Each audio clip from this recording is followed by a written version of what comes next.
we don't do that here. Ahoy, mateys! And welcome! We are Pittsburgh Connections, and we're out here visiting one of our friends at their LARP that they're putting together. So what's the name of the LARP? Legends of the Seas. Legends of the Seas. So this is a pirate fantasy LARP.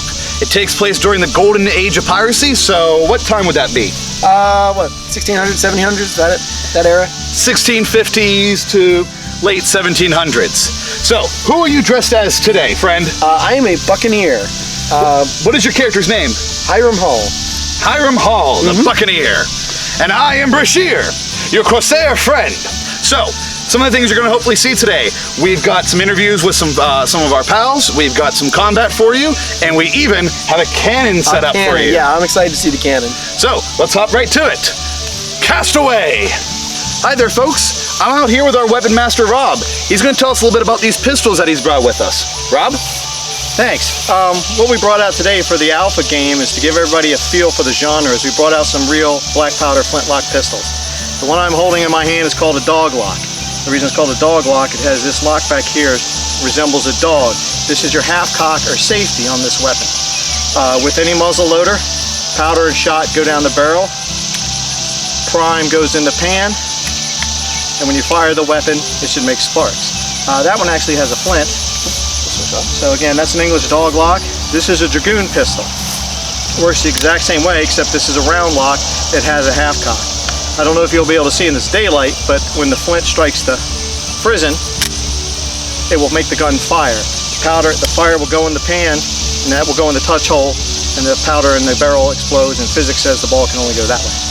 We brought them out here so everybody could get a feel for it, and that's what we're going to be doing next. All right. Thank you very much, Rob. Thank you.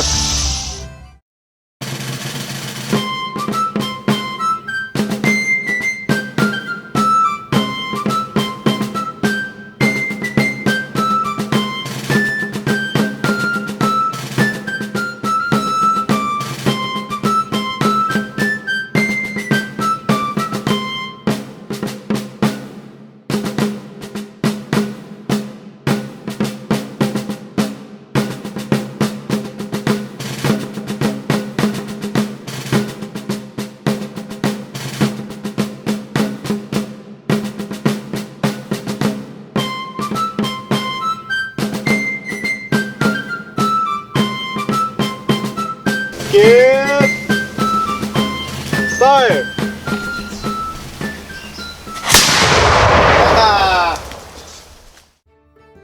We have our friend here, Peter, who's going to talk to us a little bit about the LARP box pistol. Tell us a little bit about this product here. All right, so I've had a chance to play with this a bit today, and I've really been enjoying it. Now it's got a good, strong trigger, and it's really easy to work with. The wonderful thing I really enjoy about it is the accuracy. It's got a good, accurate range that works well within just about any need that I have for adventuring or both indoors and outdoors. As far as mechanism, all you have to do first is take the ramrod, place it down until you feel it stop. Quickly insert the rifle ball, load that. Again, the ramrod gently down until you feel that stop. Once that's done, take aim and fire. We have our master gunsmith, Rob, here. He's going to tell us a little bit about the blunderbuss model. Now the blunderbuss bottle works the same way as the pistol. You're going to cock the spring till it stops. And now this being a blunderbuss, we're going to load multiples of the balls. We're going to put in 2 now, but you can shoot up to 3. Now, does adding multiple rounds, does that decrease accuracy or decrease the range at all? I believe it decreases the range a little bit. We find that we work really well with 2 instead of the 3, but it's still better than the 1. Oh. Excellent. Well, thank you very much. You're quite welcome. Now we have our friend Josh here, who's going to talk to us about the musket variety. Yes, this is the B3 BIS musket. So this one is done the same way as the other 2. Take a ramrod, curve it down so you hear the good click. This kind of fake ramrod pushes out a little bit so you can indicate that it's fired. Take the musket ball, lay it down, pick it up. fire it like so. So the musket is a good representation of a musket that fires a safe, LARP safe ball. The only thing I would request, or if anything I could change about it, is a stronger spring in it. Compared to the blunderbuss and the pistol, I'd say it's probably the weaker of the three, but You can get upgrades for it online. So you can get an upgrade for it online, but if it came base with a stronger spring, I would not complain. Thank you very much, Josh. Yeah. The ranges on these guns, they seem kind of small. However, that is a benefit for a LARP like this. Why would you say that's a benefit? So the interesting thing about LARPs and a lot of combat that allow Nerf style weapons is that the furthest range you're really engaging from people with Nerf weapons, especially at a game like Dead Legends, which is like a Weird West horror game with these Nerf guns, is maybe 15 to 20 feet. Because if you look at it prospectively, if we were to pan out here, and we're about I'd say 7, 8 feet away from each other. Yeah. This is where I see some engagements, but the furthest I'll see engagement is about here. Like, this is about as far as I see people shoot each other, and really, that hits you fine. And someone just shot one at me just fine. You really don't need like that 50, 100 foot range to make these effective weapons at most LARPs, but Quite frankly, it's unsafe. There are some people who try to do airsoft with LARPing, and you cannot engage someone with an airsoft gun at this distance away. You're going to hurt the person. So these are excessively safe for a LARP, especially a LARP like this where you are doing melee combat in addition to ranged combat as well.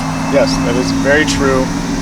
You know, there are skill calls at the game, but there are people who just quick draw their gun and fire at a point blank range. And because it's a foam Nerf style weapon, it's safe enough where they're allowed to have that happen. But if it was something like airsoft, or if it was a hard dart style of weapon, or a chalk weapon, that would not be allowed at, you know, a game where we want to allow everyone to be able to join in and be part of that. Absolutely.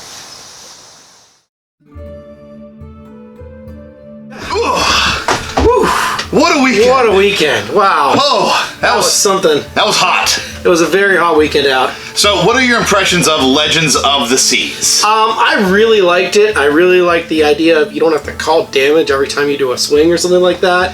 At other LARPs, you would usually have to say 1 damage, or 1 edge, or 1 blunt. No damage calls. Not unless you're doing something special or using a special skill. That would cause more than 1 damage. Mm-hmm. And how about that cannon? We really had a blast this weekend. Fire! Now, I think one of the things they mentioned was that this cannon and the guns, the pistols, they will not be at every game. Those were not for the LARP. Those were not to be used in an engagement. Those were specifically to sort of establish the genre that they were in, and they wanted us to sort of see that up close and personal, what they were going for. Like, the cannon experience was great with the whole, like, the captain shouting orders, and basically everyone else was just following orders. You guys had just learned all that stuff. Yeah, it really made you feel like you were a cannoneer. Mm-hmm. Doing every position. Everybody within the group was able to load the gun. They were able to prime the gun. They were able to prick the gun. They were able to fire off the gun.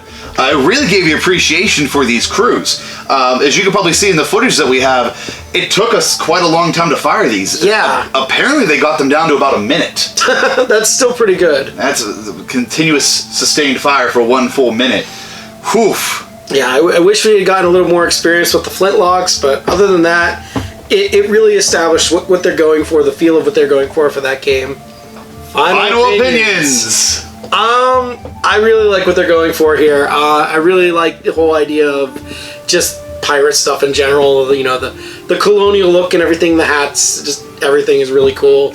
Other LARPs, sometimes when they say they're medieval or they're fantasy, you have some people who are going full-on knight, wearing the full armor, and you have some people who are going with maybe a Spanish theme, or some people going with a Renaissance theme. This one, right out the bat, we're all pirates. Yeah, it is colonial. Not necessarily pirates, but like sailing themed. Like, you are definitely, you know, you're island hopping. That is the theme of the game. Is you're just on these weird island settlements where anything can happen. I don't know. And there's fantasy element and sci-fi element. I don't know. In the beginning of our video, we introduced ourselves as Buccaneers and Corsairs. There are about 8 playable races by the next game. Well, clans or something. Like, I mean, everyone is a human race, but like, everyone is a different, you dress different, you act different. So it's basically different variety of pirate, basically. You have Corsairs who are more your Mediterranean. You have your Buccaneers who are usually your European style. You have other ones that are based off of Viking traditions. You have some Polynesian traditions mixed in with some Asiatic traditions. Yeah, like basically anyone who was sailing out on the seven seas is represented in some way. Which I think is fantastic. There's even a group that sails the dead whales. Sails bone whales. That's going to be really interesting to see someone playing that. But yeah, lots and lots of different playable factions in this game. It should be really cool. It's a rules light system. Not a lot of damage calls. I don't think it needed the damage calls. I don't think it needed it. I was a lot better with only having the occasional skill call, and I got really used to like going like pretending to be hurt when I get hit once, and that's supposed to be a big deal. There was only, I believe, every person starts with 5 hit points. That is it. In pistols, the LARP safe LARP box pistols that we saw there. I love those. Those drop you down to 0 health. You are 1 shot in the chest, 0 health. If you get shot in the limbs, I believe it's half your health, plus you now have a shattered bone that needs to be corrected by a surgeon. And that's really cool. That's really cool the way they incorporated guns into this game. It makes guns really, really deadly, but that way it feels a lot better whenever you pull out your gun and shoot. Like, that's going to be really cool. Final thoughts on this one. I've played some other LARPs that have pirate themes in it. I can't wait to jump into a full colonial style experience. Me neither. This is going to be really fun. I can't wait to see what they do with this. So, let's cast away, and we'll see you next time. Arrgh! I guess we do that, yeah. We gotta find a way to get a peg leg.